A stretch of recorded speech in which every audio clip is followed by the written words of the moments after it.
Hello viewers, today I'm going to discuss how Canadian businesses can fall victim to corrupt municipal corporations which individually run various cities in various provinces in Canada. So if any of the business people coming to Canada to run a business think it's a bed of roses, they're in for a big surprise because like any other country, Canada and various government departments especially my experience in the province of British Columbia, are equally corrupt like you would find in any other developing country in the world. I'm going to share my experiences. We'll start with the smallest city in Canada called the City of Greenwood, which has a population of about 700 people and was incorporated in about 1897 and still operates as an independent city. Currently runs with an acting mayor and 3 council members only, which includes the acting mayor. If anybody wants to have more information, they can go to the website indicated on the page, www.greenwoodcity.com.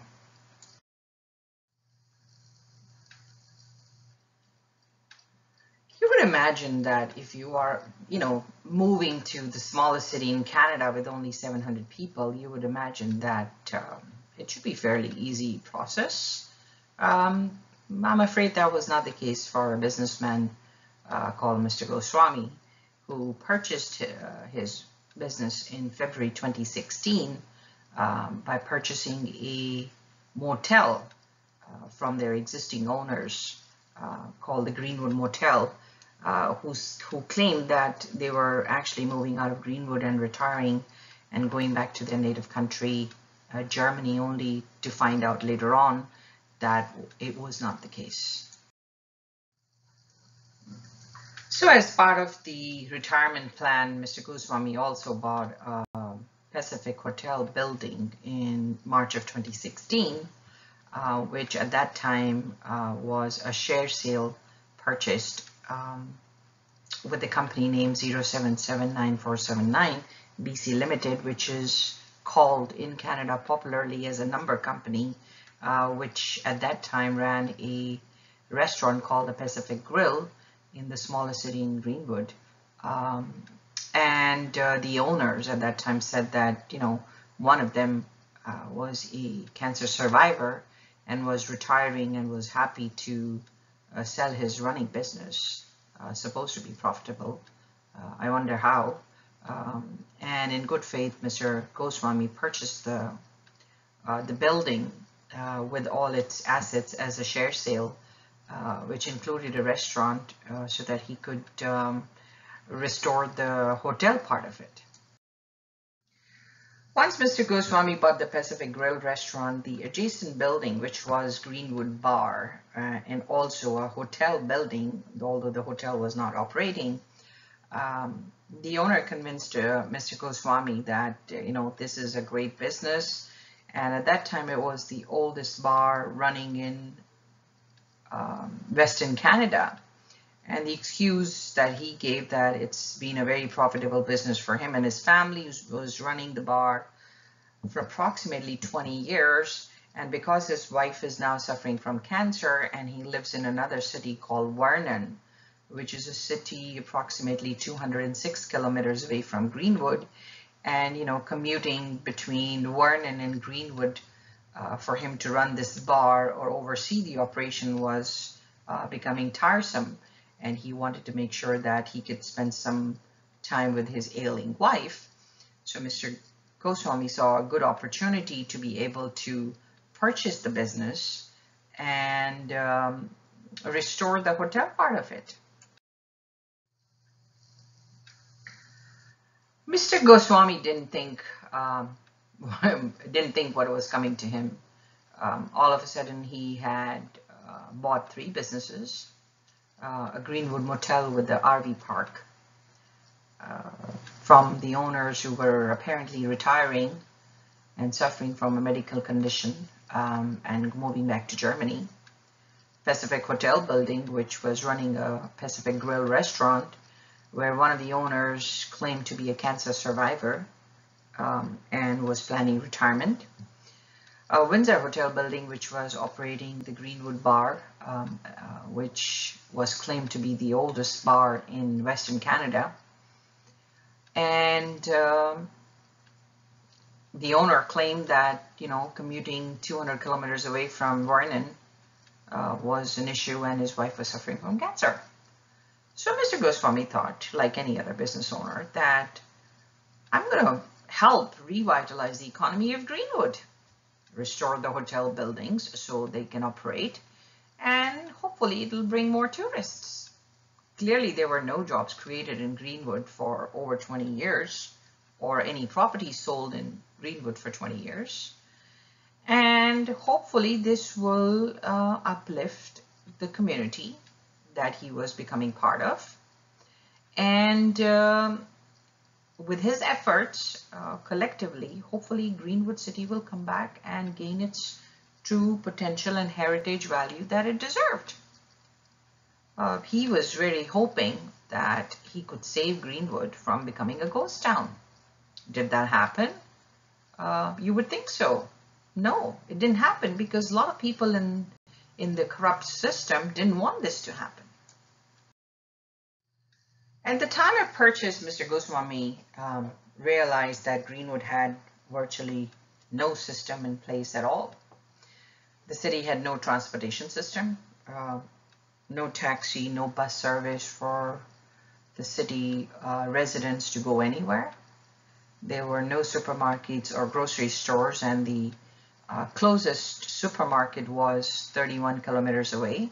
So if you want to buy basic vegetables, be prepared to drive 62 kilometers away. And in the winter, where, one-lane highway mostly, which is covered in snow, and the temperatures go down to minus 20 or minus 25 degrees, that would be very challenging for someone to move to a community where most of the residents who are senior citizens actually suffer and live a life of immense hardship.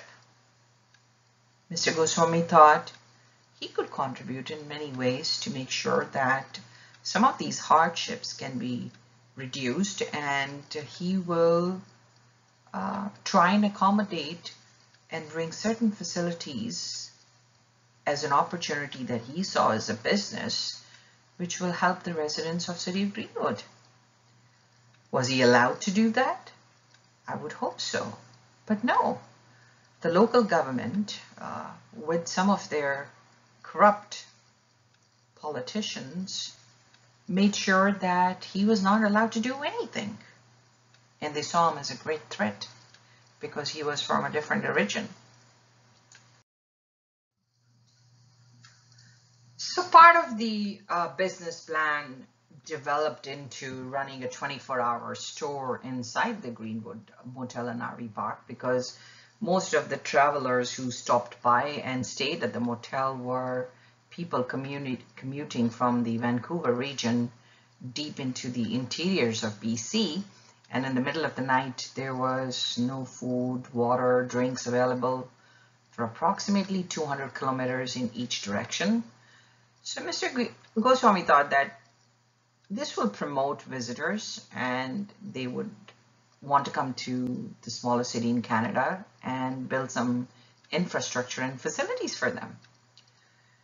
He planned to open a cafe with the international selection of variety of foods, and he proposed a Café de Belle coffee shop.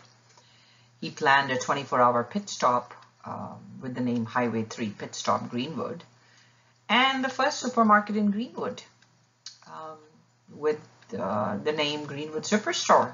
So the residents don't have to travel 30-35 kilometers one way to buy day-to-day groceries. And he thought that he was doing some service for his fellow residents. Was that appreciated? Absolutely not. All of a sudden, suddenly with so many businesses, Mr. Goswami started finding a challenge. And the objective was to make sure that he can be financially challenged. And the previous owners started encouraging, with a handful of people involved, for the existing employees to quit. The previous owners started writing to the liquor department to cancel the liquor licenses for the running businesses they just sold to Mr. Goswami. City of Greenwood issued stop work order for the buildings where there was no work going on. This was done to make sure that Mr. Goswami can no longer do any improvements or renovations or restore any of the buildings and develop the business that he purchased with good amount of money. City of Greenwood also refused to renew or issue any new business licenses to Mr. Goswami, and all of a sudden he was subject to discrimination. The common analogy was he's a Hindu, brown man from India. White people don't work for brown men, and he certainly started facing a lot of hate speech, and a handful of selective people started running a bully campaigning in their local Greenwood City chat, and in the sad excuse of freedom of speech, started saying that he's a Hindu. One section saying he's a Hindu, how come he has businesses which serve meat and serve liquor? And on the other hand, a handful of people said he's a brown Hindu man. How dare he come to our city of Greenwood and refuse to sell beef burgers? You would think such discrimination should not happen in a developed country, especially when it is your charter right in Canada to follow any faith and religion that you follow, and you have the full freedom to live your life and do the businesses that you like in a very, very fair and independent manner. Was he granted that? Absolutely not. All of a sudden, Mr. Goswami and his family was subject of hate because of his religion, faith, and origin. And there was a full swing conspiracy to make sure that Mr. Goswami cannot run or operate his businesses, and he will be forced to leave Greenwood so that some of the handful of people who were part of this conspiracy used every power that they had to make sure that their strategy was put in place. Now, most of you would be thinking that why would any city or residents do that to Mr. Goswami or his family? Why would they do this and make sure that the city doesn't develop and risk Greenwood becoming a ghost town because he was a significant contributor to the city? Was there a bigger conspiracy in play? We will find out, because the next 3 years unfolded the whole mystery and organized criminal activity that Mr. Goswami and his family was going to be subjected to. These videos are created to make sure that the true facts remain available in the public domain. Some of the true facts and narratives must remain for everyone, because the fake narratives and the pseudo analysis of the corrupt media used by the BC government has been in play for the last 3 years, since they have been victimizing Mr. Goswami and his family to create immense financial hardships to make sure that they are subjected to mental trauma and torture, not to minimize the impact of the immense financial losses that he was subjected to. This was done by using multiple channels. Today we will cover one of them, And hopefully, by the end of the series, whole picture will become more clear, and hopefully one day justice will be given to him. With a lot of challenges, staff challenge, business challenge, municipality challenge, we will learn how Mr. Goswami was subjected to a lot of trauma and financial losses with a very carefully planned, organized criminal activity where City of Greenwood and the limited staff that it operated with acted as a pawn for the main conspirators. Who are the main conspirators? You will find out at the end of the series. Let's start with the corrupt municipal administration which runs the City of Greenwood.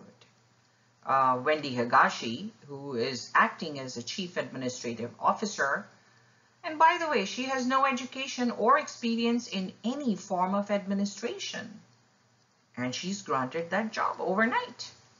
Christina Spears, she acts as a financial officer. I have no way of knowing her credentials to hold such a post.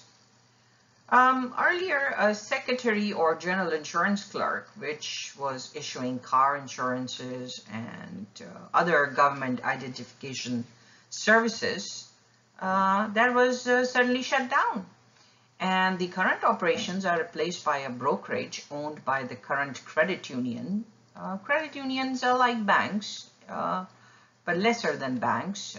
And there's only one in Greenwood called the Heritage Credit Union, which operates in a full-fledged insurance division out of the City Hall premises of City of Greenwood in violation of their insurance laws in BC. Who's there to ask? Because this is their city, not a Canadian city. It is the city of the people who run it against all the laws of the land. Despite all odds, Mr. Goswami managed to open Highway 3 Pit Stop, which was the first 24-hour store in Greenwood and would have been a great asset to the residents and the various residents in the interior of BC, which commuted throughout the day and night and served all the people who use the Highway 3, which connects the lower mainland to the interior parts of BC, only to find out that it would be shutting down in a week. How this collective conspiracy of the various corrupt bureaucrats ensured that Greenwood does not develop. By the way, Greenwood runs as a city in a loss. And millions of dollars are granted to City of Greenwood by the provincial government in the sad excuse of grants, because City of Greenwood is incapable of running as a profitable city. Why they are allowed to run as a city, we will find out. Why this is allowed, we will find out that too. Who are the people involved? And why this is done, we will have all the answers. Let's fast forward to year 2018 in order to understand how the background started playing around. In order to understand, let's start with one of the pawns used against Mr. Goswami and his businesses, is called the provincial sales tax. It's a tax which is governed under the Ministry of Finance in province of British Columbia in Canada. And just to give the viewers a little bit of understanding how the taxation works in Canada, a provincial sales tax is something that we all pay in Canada for certain items or services used when we buy or use a service.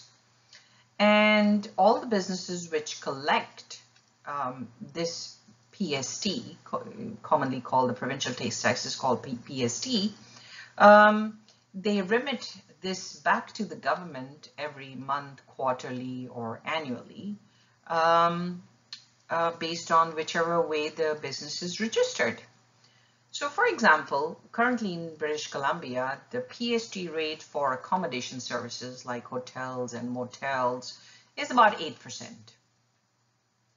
And it's about 10% on all the liquor served, beers and wines and the rest of it. You can find this information on the Provincial Government of BC website, and the link is there. Just to give the viewers a little bit of an idea how the PST returns, which is a fairly simple process. If any business has collected $100 and they have paid $60 in PST in business expenses, now the business owner has extra $40 that he has collected as a PST, which he needs to remit to the Ministry of Finance, based on, whether it has to be remitted every month, every 3 months, or every year, because he has $40 extra that he's collected versus what he's paid out. Alternatively, as a business, if you've collected $60 in PST from the customers that you have sold, and you've paid $100 in your business expenses for your business, you actually have $40 that you can take back from the provincial government when you file your tax returns. So the Minister of Finance will give you the $40 credit that should come back to you when you file your returns. Fairly simple. Now, PST, all business owners are supposed to file their tax returns, whether they owe the government money or they need to take the credit from the government. And the government does that by doing certain things. And if in case any business owners do not get to file the tax returns, government has no way of knowing whether they owe you money or the business owes them the money. So they usually use the assessment with the approximate taxes that may be owed by the owner based on the previous year's business tax returns. They may come and audit your business to make sure that, they can find out if you owe the government any money. Or they make some collection arrangements from the owners of the businesses if they feel the PST is due and the government needs to collect the taxes, because that's how governments run in Canada or in any other developed country.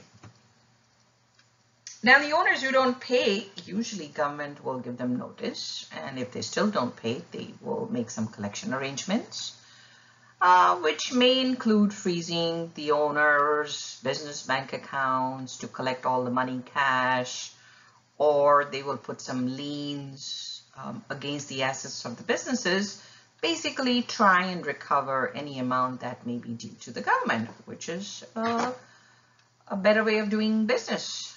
Because the governments have to run in profit as well. Otherwise, they will not be able to function. Now, all these narratives of what the Minister of Finance or the Provincial Sales Tax Collection Department can and cannot do are clearly defined under the Provincial Sales Tax Act.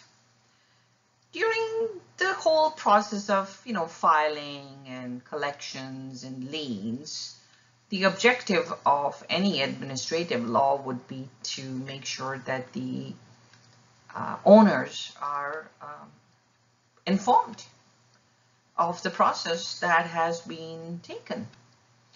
If they have, without notice, frozen your bank accounts, they must inform you that your collection activity has taken place. Now, taxes in Canada on both provincial and federal level can be filed on paper or via online. To file online, you have to be registered online with the government at the provincial level and on the federal level. In the developed world, like Canada, it seems to be a very, very fair, simple process. Why was it made difficult for Mr. Goswami and all his businesses?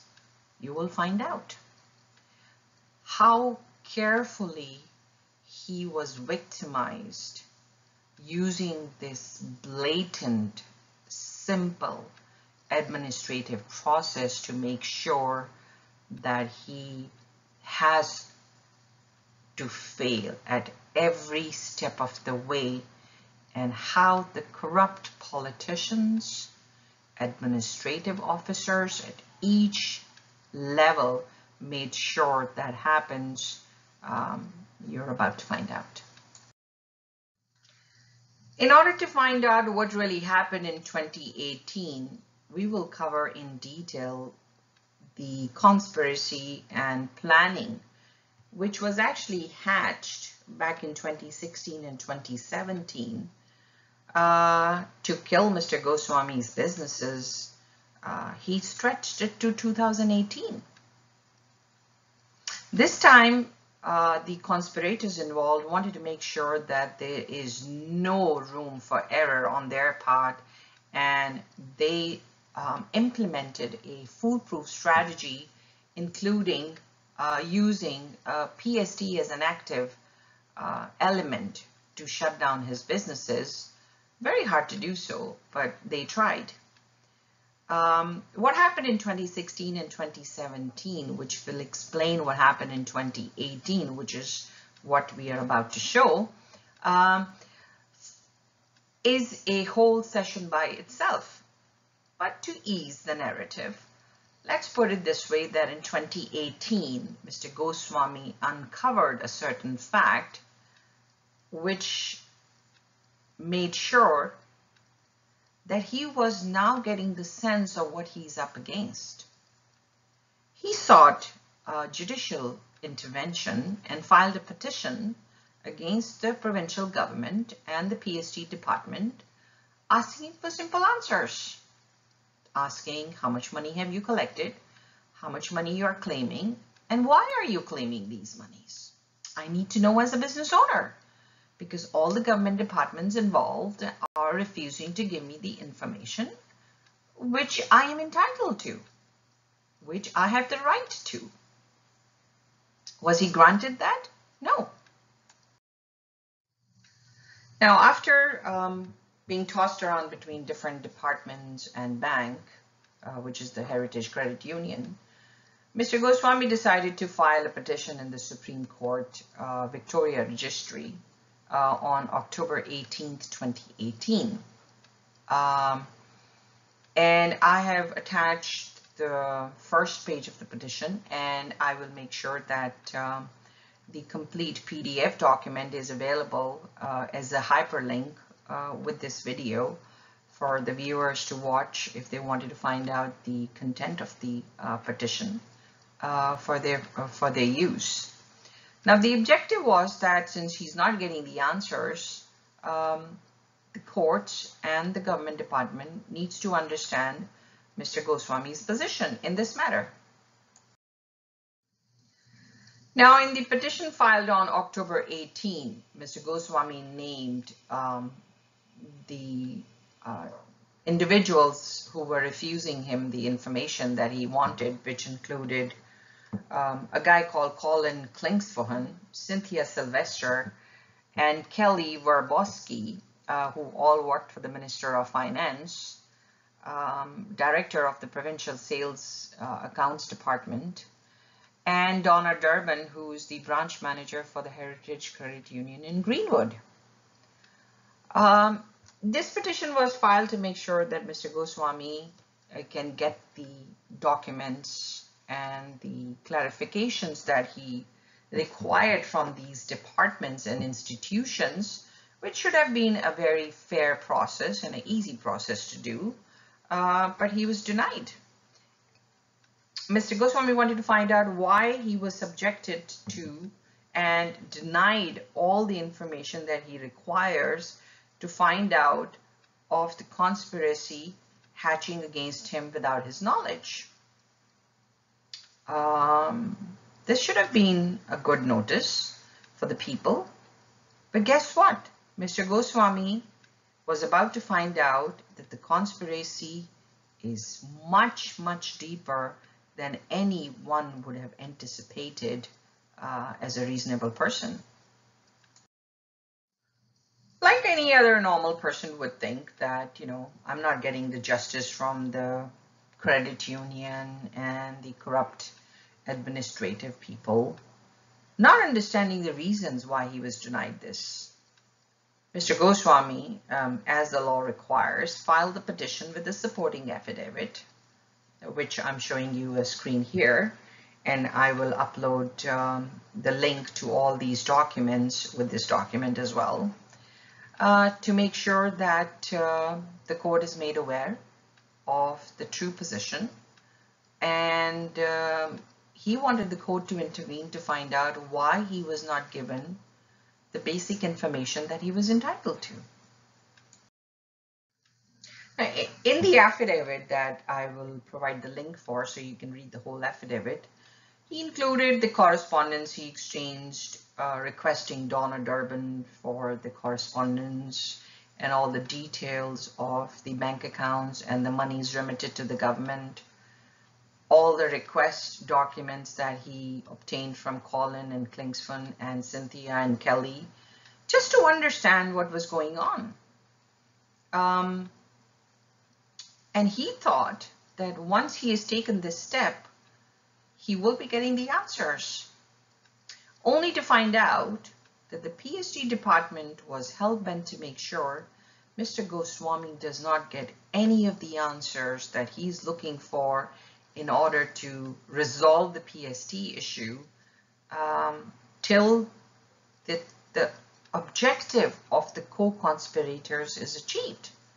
And that objective was far more severe than any Canadian would imagine or think so, and how the other multiple people played their roles in this whole conspiracy is mind-boggling. And it will be our sincere attempt to make sure that all these facts can be brought in light in the public domain to avoid any foul play by any of these involved people in this, and their true faces emerge and they are held accountable for their unlawful activities against Canadian businesses. So as the law requires, on Thursday, October 18th, after Mr. Goswami filed the petition and the supporting affidavit online, on Friday, October 19th, he served Kelly and Collins, who worked for the PST department with the provincial government under the Minister of Finance. He served on email and wrote to Ms. Kelly and Collins that see the attached documents, and the regular service has also been done via regular mail, and a copy goes by law to the Ministry of Justice and Attorney General. Now, for people who are new to the Canadian judicial system, anytime you file any petition or litigation with the government or any government department, to the best of my knowledge, a service needs to go to the Attorney General, which is the Minister of Justice, to make sure that they are made aware of the potential litigation any individual is starting against the government. Now, you would imagine that, it may be, if Donna Durbin of Heritage Credit Union, director of PST, their corrupt, irresponsible staff, Colin, Cynthia, and Kelly, are not cooperating. And, there may be some people who are having some ulterior motive to achieve against Mr. Goswami, because there may be a reason. There has to be a possible reason to deny him simple documents that would entitle him to file accurate returns. And there has to be a reason why his filed returns were getting rejected by Kelly. And she was insisting that Mr. Goswami be not allowed to have basic information that he's entitled to as a business. And he's subjected to further trauma and harassment. Now, any government, when you approach a government or higher up in the government and bring to their notice that, hey, hello, your staff is not doing their job. They are breaking the law. Please pay attention. In most governments, even the worst governments in the world, this should resolve and a higher authority would get involved to hopefully give you the relief that you're looking for. Was that what happened with Mr. Goswami? No. Because he was about to find out that it is the higher-ups to begin with who are in play of this whole act against him and his businesses, and calling Cynthia and Kelly are just another pawns like the City of Greenwood. How did they play that? How deeper the conspiracy played out? We're about to find out. So let's do a little bit of a timeline. So on Thursday, October 18, Mr. Goswami files a petition and an affidavit. Next day, October 19, which is a Friday, he serves the petition and the affidavit to the staff in PST. Now, October 20th and 21st is a Saturday and a Sunday, so nothing can happen over the weekend because it's a holiday. And on Monday, October 22nd, which remained a suspense for him, and on Tuesday, October 23rd, a bomb fell in his life. And he received closure notices of his businesses by City of Greenwood, alleging that she has received an order from the Minister of Finance to shut down his businesses. Now that would be a good price to pay for seeking justice in the province of British Columbia. How carefully and cleverly this conspiracy was hatched against him by fooling him blindly is about to unravel.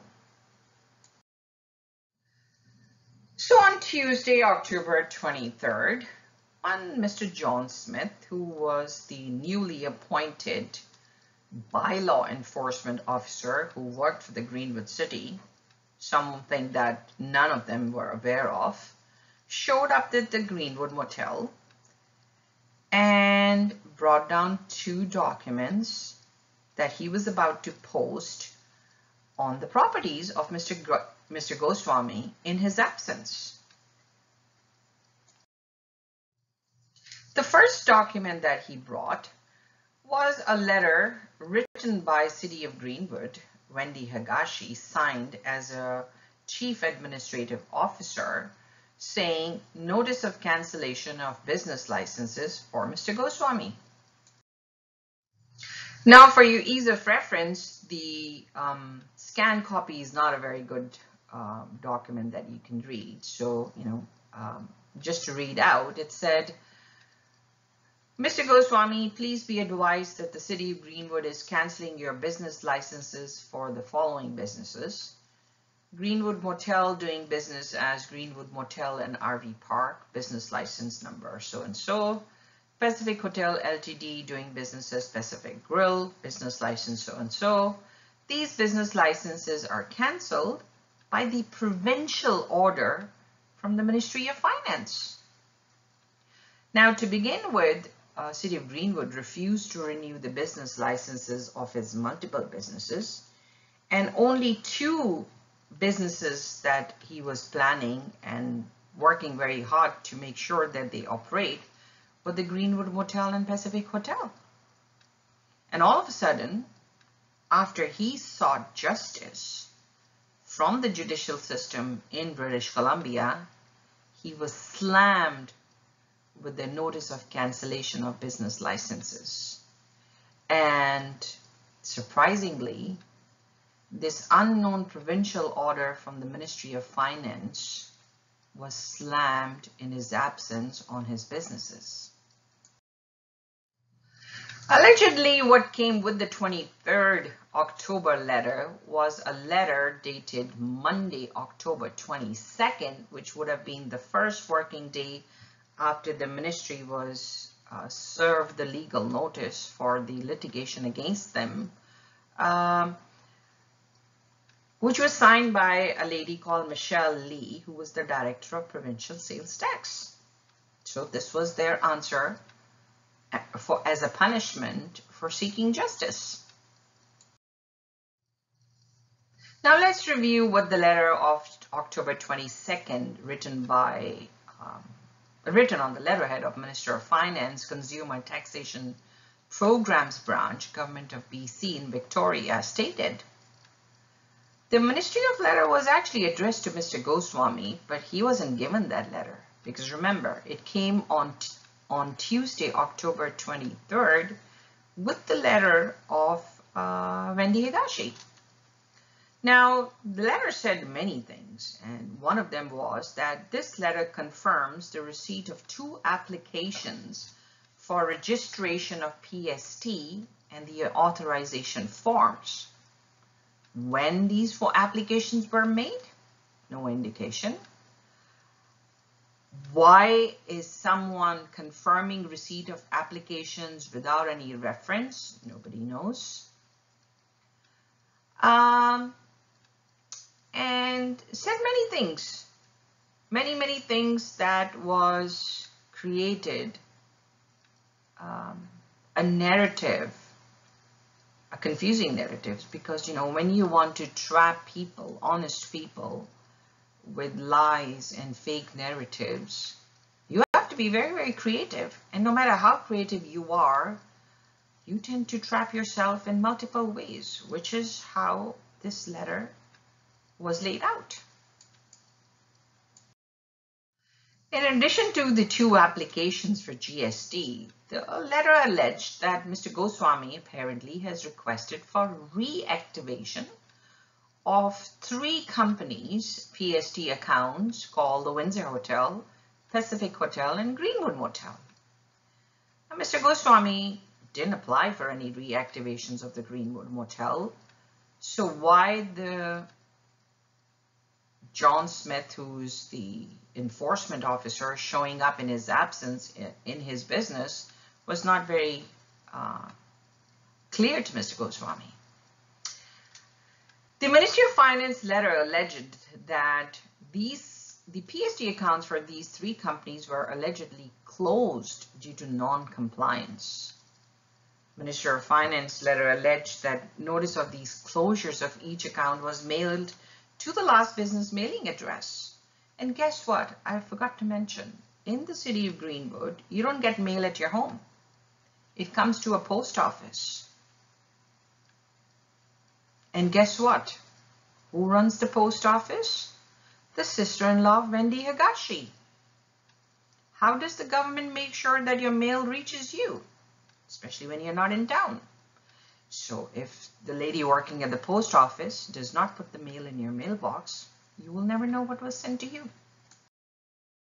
Now, when any government department sends a letter referencing that, they are taking some action based on some other actions, basing some prior correspondence, one would imagine they would attach for reference so that the person who's receiving a notice would know what this is all about. The letter said the account referenced, despite being closed, are not in good standing. Didn't clarify why they are not in good standing and how this was determined. It says nil tax returns have been filed. So clearly, the tax returns filed by Mr. Goswami must have gone in the dustbin. Liquor purchases have been recorded for businesses that are not operating. The letter was so vague and confusing that it wasn't serving the purpose that it was meant to, because it can't. Lies, no matter how red and blue and white that you paint, they remain lies. One of the narratives in the letter said the tobacco retail authorization have been suspended for Highway 3 Pit Stop and Greenwood Superstore, the businesses which were shut down. No reference to the PST for these businesses. Ministry staff has been unsuccessful in contacting with you to resolve the outstanding issues. Now, someone who's been approaching and denied no response actually files a petition in the Supreme Court and serves on Friday, receives a letter from a third party after 2 days claiming that the ministry can't get in touch with the owner. How absurd is that? Which court in the law, if heard, will believe this story? But it actually happened. So Mr. Goswami is not in town. His staff phones up and informs him that this enforcement officer has posted a notice on the front door of the motel saying the establishment is closed. Mentions the location, 256 North Corper Avenue, business name Greenwood Motel and RV Park. The notice reads out, owners and operations are ordered to cease all operations immediately by authority of the corporation of the City of Greenwood. This establishment is closed and does not hold a valid business license from the corporation, signed by a Wendy Higashi city official. It also indicated, do not remove this notice. Now, Greenwood Motel and RV Park is a property right on the Highway 3. The enforcement officer also took the liberty to post the notice on the middle of the main signboard facing the traffic so that the whole public is aware that the motel is closed for business by order of City of Greenwood.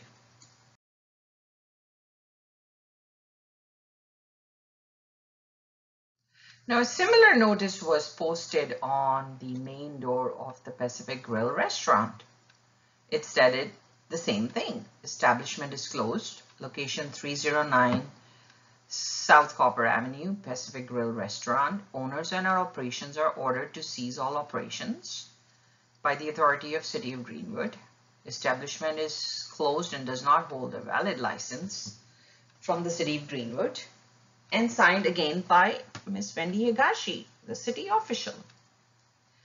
Now, business license for Pacific Grill has always been an issue from day one, and the challenges this business faced from multiple levels is something that I will cover in detail in one of the sessions in the series. But for now, let's say that this closed notice was slammed on the front door. Now, slamming one notice was not good enough, so they actually slammed the closed notice on the windows and the front door of the restaurant. Mind you, this restaurant, as a Pacific Hotel building, is right on the Highway 3. So everybody passing by, which would be thousands of people every day, would get to see that the businesses are closed. By what authority the businesses was closed, why they were closed, was a matter of confusion, because the letter on 23rd October stated it's closed by the provincial order, and the closed notice says that this establishment does not have a business license. Now, clearly, when you have these slam notices put on your main doors of your businesses, any law-abiding citizen is not going to run them and is going to go and get some answers, saying, you didn't give me any answer for the information I was requesting for months, and I finally approached the justice system for getting an answer, and instead of giving me the information that I was seeking, which is my right, I'm slammed with a closed notice. How did that happen? Why and how such a decision has been taken against businesses without any knowledge or a due process? Did he get the answers? Absolutely not. So months went by, and in October and November and December and January and February and March, multiple appeals to the City of Greenwood and letters to the Ministry of Finance that I will cover in a separate document altogether, Mr. Goswami kept on asking that where is the provincial order by the Minister of Finance that I am asked is the reason my businesses were shut down. So after writing for about 5 months of appeals and letters to the ministry saying, can you please give us the copy of the provincial order? Or can you at least reply to the petition that we have filed for notices? Can the City of Greenwood give us a response of why the licenses are cancelled? Or can you reply or at least acknowledge that you've received the appeals? Very conveniently, the director, Kinsber Haley, finally wrote the first time a letter on April 16th, 2019 via fax stating that she is acknowledging that some appeal has been received for Greenwood, Windsor, and Pacific. She conveniently denied all the other appeals that were filed. Was there a reason 5 months, a simple acknowledgement by the Ministry of Finance and Tax Appeal, who refused to even acknowledge the appeals that were sent? Was there a reason? Absolutely there was a reason. The reasons there was no response by them for 5 months is something that had already occurred, and the businesses were taken to the next level of litigation by the other co-conspirators that I will cover in detail in another session, which will connect all these dots as to why Ministry of Finance and the director and the staff working at PST were behaving the way they were behaving, and why the City of Greenwood, after shutting down and putting closure notices, was keeping quiet. Was Wendy Higashi only doing the closure notices? Absolutely not. That was just the beginning of the final leg of the conspiracy in play to boot Mr. Goswami out of Greenwood, something that they've been trying very hard since 2016, in the year that he arrived. So after failed attempt of 2016 and 2017, now in 2018, they weren't taking any chances, and the plan was rigid and laid out in cement. So Mr. Goswami wrote back to Ms. Haley and asked for a response, saying, where's the provincial order? I want to know why there is a provincial order. What did his businesses do to get a provincial order for the City of Greenwood to cancel the business licenses? Because for 5 months, no one was giving them the license. No one was giving them an explanation. No one was acknowledging any appeal or giving them any reply. What was written in our April 23rd fax received by Kinsber Haley will shock any Canadian business owner. After asking a simple question and a copy of the provincial order, after 6 months, Kinsber Haley wrote, saying, fax addressed the concern about a provincial order from the Ministry of Finance that was mentioned in October 23rd closure notices by Wendy Higashi of the City of Greenwood as the reason for cancellation of the business licenses. Ms. Haley wrote, I can advise that the Ministry of Finance has not issued any kind of provincial order to the City of Greenwood regarding your business licenses. Isn't that shocking?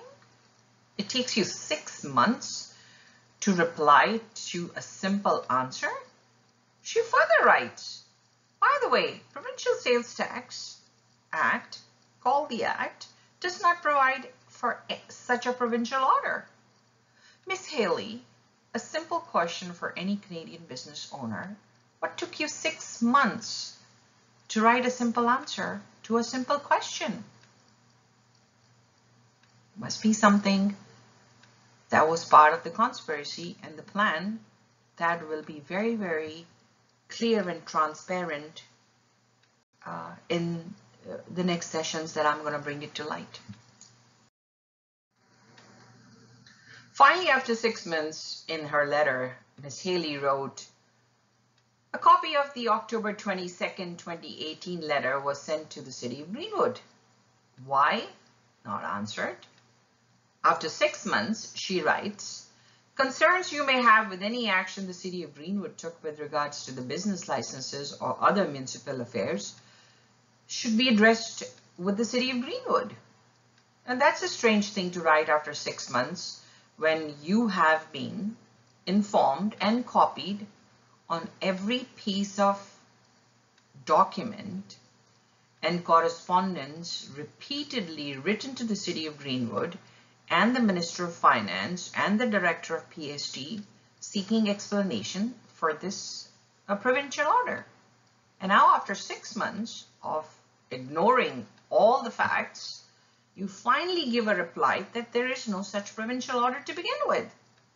Then why were the business licenses cancelled for Mr. Goswami in Greenwood? The answer is very simple. This was done to make sure that he can finally be robbed of each and every business that the conspirators had planned in a very, very careful manner that they were not able to succeed for the last 3 years. Now, Mr. Haley was writing all this correspondence. The fact was that Michelle Lee was very silent. Michelle Lee, for 7 months now, was silent as to why the letter addressed to Mr. Goswami, to begin with, was sent to City of Greenwood, and how did City of Greenwood end up writing the provincial order from the Minister of Finance to shut down and put the closure notices on the City of Greenwood businesses of Mr. Goswami in his absence? Refused to reply over 7 months. And a lot has happened in the 7 months, which is a subject matter of all the next videos that I'm creating in the series, which will actually lay out very clearly why certain things happened and the fake narratives in the media and public were created against Mr. Goswami and his businesses, and how certain government departments and officials were on the high alert to make sure no information is leaked, because this time they wanted to make sure that whatever they were intending to achieve is successful and Mr. Goswami is robbed of each and every asset that he owns.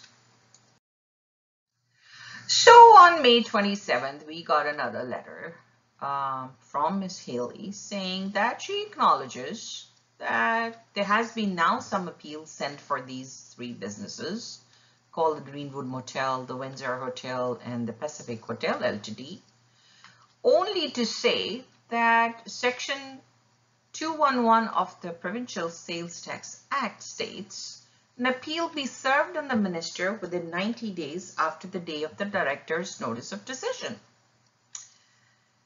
She referred to the appeals as forms and said that the matter noted in the appeal forms with your facts of May 5 are outside the 90-day timeline.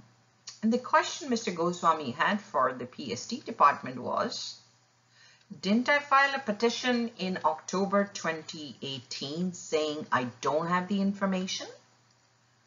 Did he not say I have no idea why this is happening to me? Did he not write the appeals in October after the closure of notices were put down on his businesses? That why they are done? How can you have a 90-day appeal when you don't even know that such suspensions or other decisions were taken against?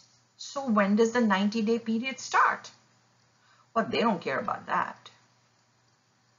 How Mr. Goswami found out of these decisions? He took measures and in 90 days filed the appeal, only to find out after almost 7.5 months, that in our books, they are outside the 90-day period. We don't care if you received the notices or not. Our 90 days are over, so you have no right to appeal.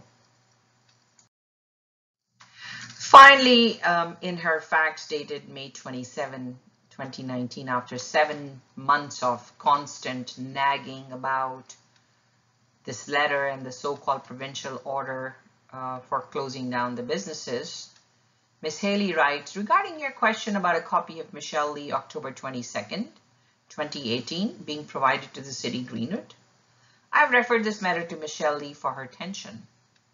So, in the province of British Columbia, with the Minister of Finance, the so-called Director of PST does not read the facts, and thousands of pages of reminders for over 7 months for a simple answer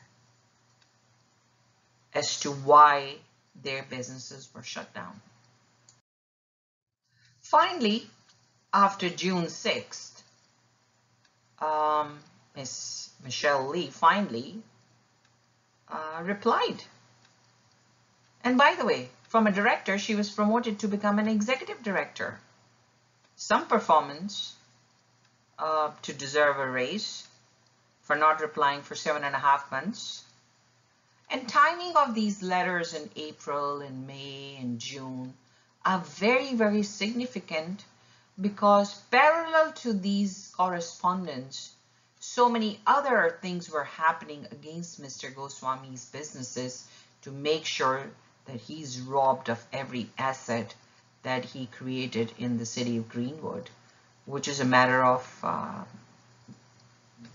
different parts of the series that will be shown in a public domain. Now let's look in details what the June 6th letter from the newly appointed executive director, Michelle Lee, stated after 7.5 months. She stated, incident involving confidential information pertaining to your businesses. October 22nd, 2018, a letter containing confidential information was provided to the City of Greenwood without proper authorization to do so. Wow. Why was it provided to begin with? Of course, she can't answer that because that would expose her. Michelle Lee further wrote, I requested and received confirmation that an electronic copy of the letter was double deleted and any paper copies have been destroyed. Wow, that's just perfect. First, with a clear agenda, you send a letter with the intention of creating a damage to the businesses, to the City of Greenwood, which is not done in any case in any Canadian business. And after 7.5 months after completely destroying the businesses, you write that you have requested City of Greenwood to double delete the evidence so that there is no trace of what went wrong. That's just perfect. So here's the question for Michelle Lee. What took you 7.5 months in your letter to write? I've been in contact with the city and it's understood that the information was provided to them without proper authorization. What do you mean by copies have been destroyed and double deleted? So easy after absolutely destroying businesses to say, I sincerely apologize to you for this error. If you have any questions and concerns, please contact me in writing by mail or fax. Hell yeah, you don't reply for 7.5 months. Why would any consumer, a reasonable Canadian business owner, would bother to write to you? You don't reply. Why bother? You've done what you were paid to do. There is no apology. It was carefully planned, unlawful activity targeting Mr. Goswami and his businesses. And it will be proven without a reasonable doubt that this was all laid out, well planned and executed with people like Miss Lee, who was nothing but a mere pawn in the big puzzle of this conspiracy hatched against Mr. Goswami and his businesses? Most of you are probably thinking, and I'm thinking the same thing, that we have some unanswered questions from Michelle Lee. And one of them that I want to lay out for the audience, that what do you think took Michelle Lee over 7.5 months to provide a simple answer, just to find out that the letter was addressed in error? Do you think Michelle Lee acted just as an act of breach of confidentiality, or was it more than that? Does the PST department or Ministry of Finance in the government of British Columbia send such correspondence regarding the PST registrations of Canadian businesses in error to any municipal corporations? Or are they even allowed to have such correspondence sent to the municipal corporations? Wouldn't you like to see a copy of the registration applications that Ms. Lee finally refers that she allegedly claims was made by Greenwood Motel? I'm sure all of you have the same questions that any reasonable audience would want answered. Some of the questions that I have for City of Greenwood and its council members, like any other person reading and watching this video, is we want to have a copy of the notices that claimed that the businesses of Greenwood Motel and Pacific Hotel were shut down by a provincial order from the Ministry of Finance. Why was the letter from Ministry of Finance dated Monday, October 22nd, which was addressed to the owner, Mr. Goswami, landed up to the City of Greenwood before it came to him? What do you mean by double deleted? What was the reason notice of cancellation for the owner, Mr. Goswami, was done and closure notices were put on his businesses and subjected him to public humiliation and immense financial loss on false grounds? These explanations are required from the Greenwood and its City Council members. But guess what? After all these actions, the mayor has disappeared. And now they're going to look for another one. Surprisingly, Wendy Higashi is also the election officer. And guess what? She's going to choose what she has already chosen. And voting is just a mere campaign and eyewash for the residents, because she's not going to listen to anything. I'm sure all of you are thinking, so why was the notice of cancellation of businesses were sent to begin with? I have a question for City of Greenwood.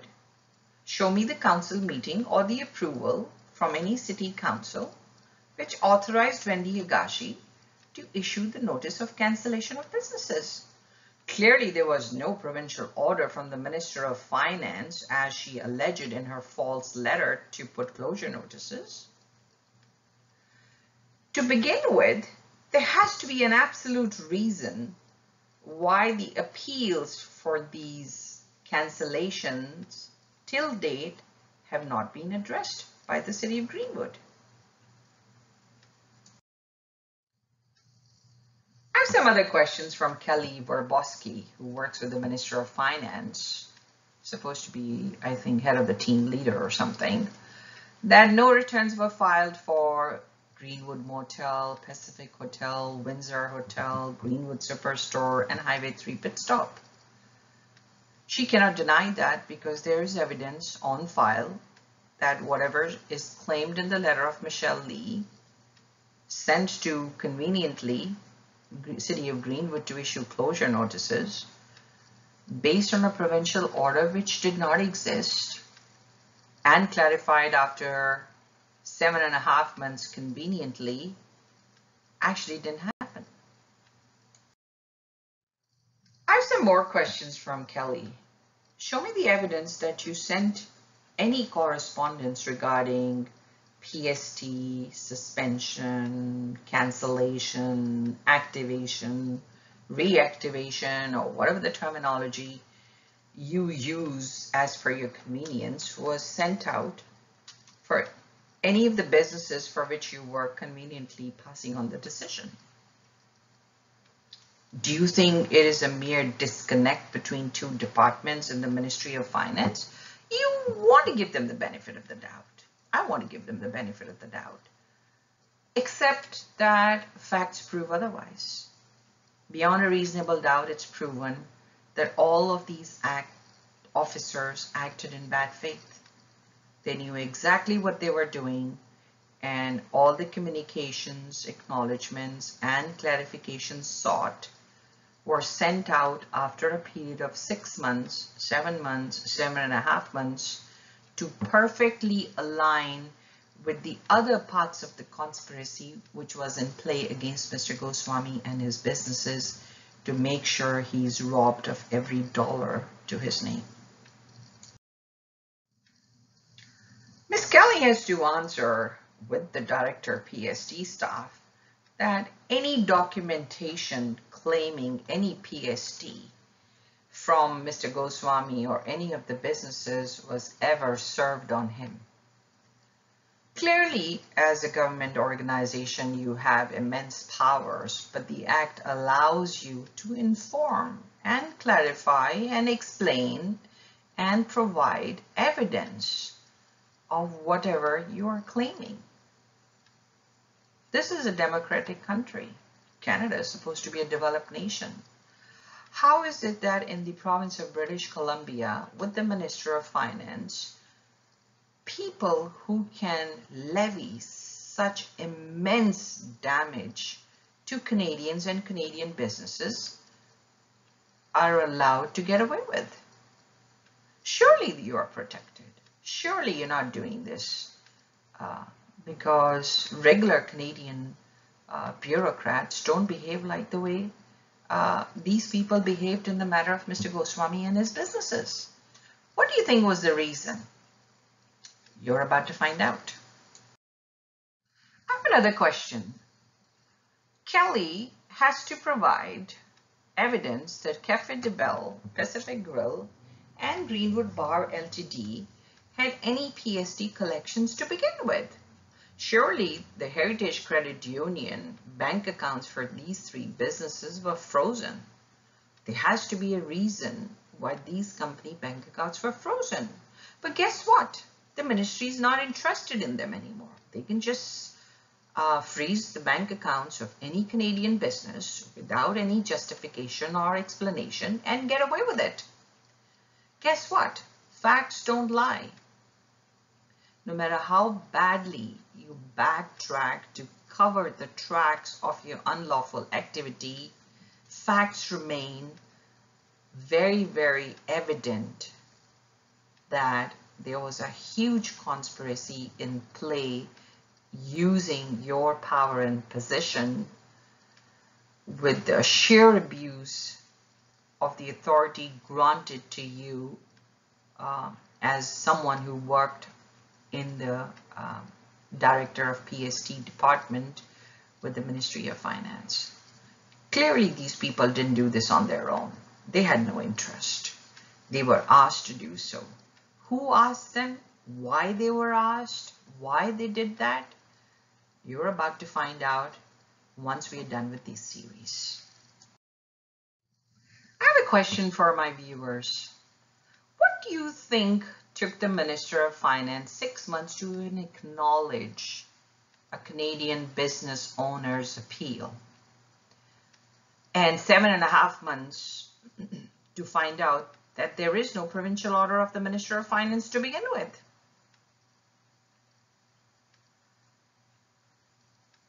There's no provincial under the PSTA, and a Canadian business shut down and put closure notices, writes to you for 7.5 months, and you don't even bother replying? What do you think? You know, any reasonable person will not believe that this was done in error. It was absolutely intentional. And in 2020, today, all the facts are loud and clear. how much of the law was broken, how much the level of planning and coaxing and manipulation of the system and multiple levels of people involved is horrifying. Why do you think anybody in the government of BC would go to that extent to damage an individual and their businesses? There has to be a very, very strong reason. I have some questions from Michelle Lee, working as the executive director.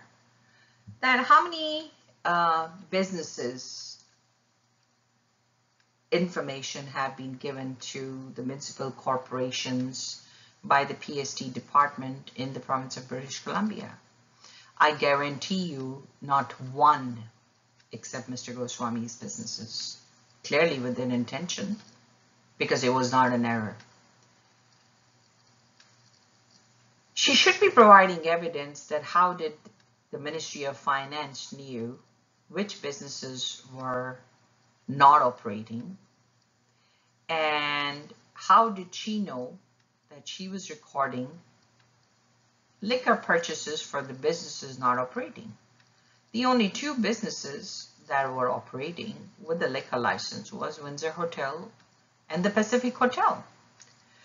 Michelle Lee has to provide information. How did she find out which businesses were operating and not operating? Because clearly no one visited the businesses to find out. I'm sure it's not very difficult to guess which pawn in City of Greenwood was feeding the information to the Ministry of Finance with an ulterior objective. Clearly Wendy Higashi was the eyes and ears who would feed the information they would want against the Canadian businesses for these corrupt bureaucrats to levy the decisions that they had carefully planned and the financial hardships they had predetermined to be levied against Mr. Goswami and his businesses. So Michelle Lee says that, Mr. Goswami applied for the re-register application for Greenwood Motel and other businesses, Greenwood Superstore, Highway 3. She needs to provide evidence for the PST registration and owing for Cafe de Belle, Pacific Grill, and Greenwood Bar as well, because the Minister of Finance blocked those bank accounts with the Heritage Credit Union. In the next videos in the series, you will find out how deeply Donna Durbin of the Heritage Credit Union and other members of this organization were involved in this conspiracy to bring down Mr. Goswami and his businesses. In part 2, 3, 4, and 5 of the series, which was targeting financial assets, control of cash flow, economic viability, and torturing Mr. Goswami and his family, it will cover to what extent his human rights were violated, how each level of government and department in the province of British Columbia, his businesses were denied justice. We will cover the interlocking events and the level of organization of these criminal activities, these unlawful activities, and the perfect timing of these actions and responses, and certain factors were used by using a sheer abuse of power and position by Wendy Higashi, because she has the City of Greenwood and the law under which the City of Greenwood operates in her pocket, because she is the law. how the Kootenay district boundary, which is the regional office which looks after the functionality of the city works of Greenwood and operates out of Grand Forks, how they were involved in making sure over a period of 3 years how the businesses were not allowed to function and operate. The first video I've designed or laid out to give you the overview, a very small overview of one section of the conspiracy hatched, which unraveled in 2018 and 2019. This laid out the foundation of what happened in 2019 and 2020 and still happening. In the next series, I will cover how it started 2016 and 2017 and the other parts of 2018, how many times Mr. Goswami, by the sheer blessing of God, was protected, to what level of corruption it took the conspirators to bring down his businesses and rob him of his assets. And why was he so important? What was so unique about Mr. Goswami that this entire mechanism in the government of British Columbia was hatched to bring him down? Was he a danger to certain powerful, influential people in British Columbia? Does he know someone in his organization who is a huge threat to certain powerful people in British Columbia? And he was just someone who suffered a collateral attack in this conspiracy by losing his businesses and assets and money, and suffered enormous trauma in the process. It's one of those questions that you find out that why the entire political system in Maharashtra, including the police and the government and the media, went out of their way to cover the murder of Sushant Singh Rajput. Similarly, there must be someone very, very important who tends to get hurt. Mr. Goswami and his businesses flourish.